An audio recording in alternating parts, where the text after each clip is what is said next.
بغیر استاد کے کس طرح حدیث کو اچھی طرح سمجھا جائے؟ کوئی آسان اردو میں کتاب کا نام بتا دیں جس میں مشکل الفاظ کی تشریح بھی ہو۔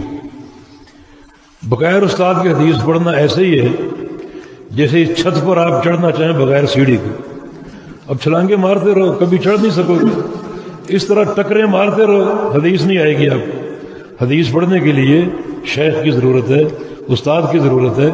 گھر بیٹھ کر کتاب سے یا یہ انٹرنیٹ کی اسکرین سے آپ کو کچھ حاصل نہیں ہوتا۔ علم علماء سے آتا ہے، کتابوں سے نہیں آتا، اور وہ لوگ ان میں کبر ہے جو علماء کے پاس نہیں جاتے۔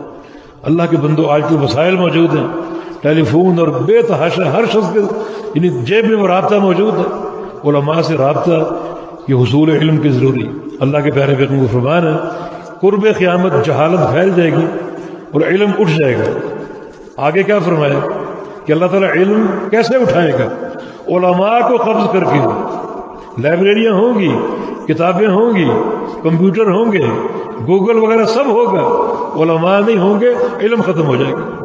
تو علم کا مصدر علماء ہے، اور پھر خاص طور پہ حدیث ایک دقیق علم ہے، اس کے لیے لا محالہ علماء کی ضرورت ہے۔ جی بغیر استاد کے کس طرح حدیث